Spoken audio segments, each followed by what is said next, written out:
How I got introduced to snowboarding, I didn't think I was going to tell this origin story. At least I wasn't going to tell it as soon as I'm telling it. I didn't think anyone was going to really care.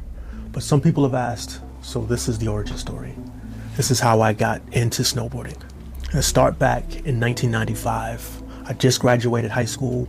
I had a pretty stereotypical 19-year-old kid job that didn't go to college. I was working a security guard job, a night shift at an apartment complex, one that didn't have a day shift. So I would go there, do a couple of rounds, then I would go to sleep in the closet, wake up, watch Bananas with Pajamas, didn't even have to wait for a relief, and then I went home. But one day when I got home, I was about to go to sleep and take a nap. Right after I woke up, my friend called and said, I'm heading to the MEPS building in Boston and I'm going to join the Army. So I told him, wait a half an hour. We're both in the MEPS building, taking our physicals, getting a hearing test, checking to see if our feet were flat. By the way, mine's are. And the next month, we were off to the military. Fort Benning, Georgia for basic training. Fort Benning, Georgia for Airborne school. He was off to Fort Bragg and I went up to Alaska, first to the 501st, Arctic Paratrooper unit, where we would ski on these old skis we called White Rockets. They were the exact same skis that they used in World War II. So the skis haven't really changed since the 40s. We would snowshoe. We would pull these big sleds called Akios. We'd put all our equipment in, our tents, our stoves, and then we harnessed up like we were the sled dogs and we'd pull them miles into the backcountry. We would also ski jor behind these susvies. They were kind of like snowcats, but a little bit more versatile. And that was pretty fun. So needless to say, outdoor type of skills were a big portion of my unit. And we happened to have a small ski hill on the base. Well, it was actually on the Air Force base, which was attached to the Army base, which is the way they usually are. So one day the first sergeant said, we're heading up to the mountain, go grab your White Rockets and we're gonna do some training. And I didn't know any better. It was a kind of wink, wink, nod, nod. Head downstairs, get your White Rockets, slap some wax under the base where we'd put it right in the middle so we would have kind of a traction point when we slid. And people were coming out, grabbing their regular skis and their snowboards, hopping in the susvies, and then we were off to the little hill. We got there, we did some drills, we did some training, we put the White Rockets on, we went down the mountain, we did some turns, and we did all that thing.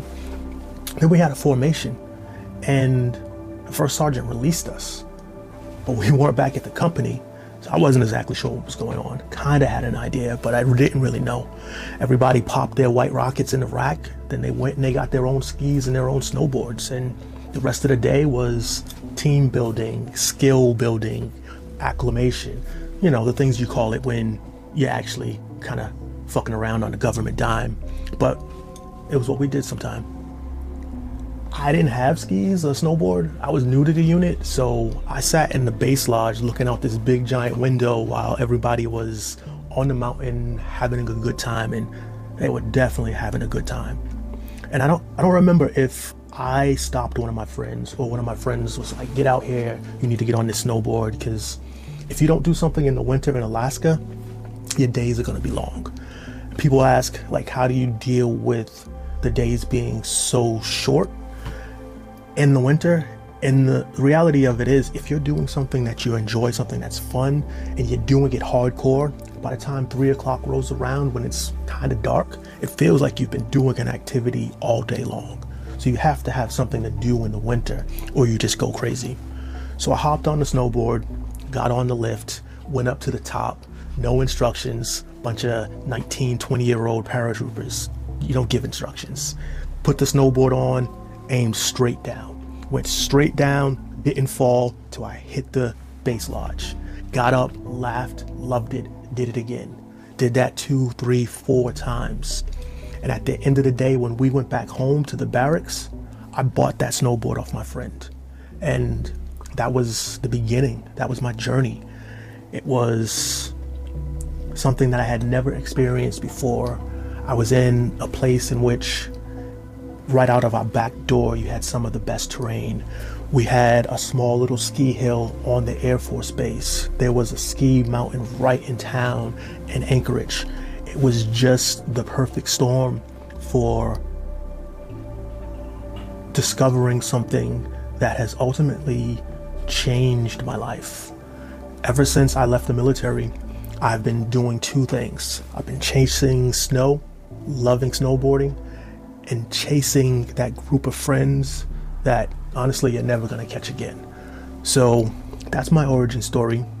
Started in the military, started in Alaska, and it's been part of my life ever since. I'll be on my 30th season come the beginning of next year, and every day has been as great as that first day I strapped on that snowboard and crashed into the building. So that's my origin story. Hopefully I told the story well. Hopefully you enjoyed it. I'm Blair. This is the Dirtbag Association, where our wax is old, our knees are older, but the stoke doesn't melt. See you on the mountain.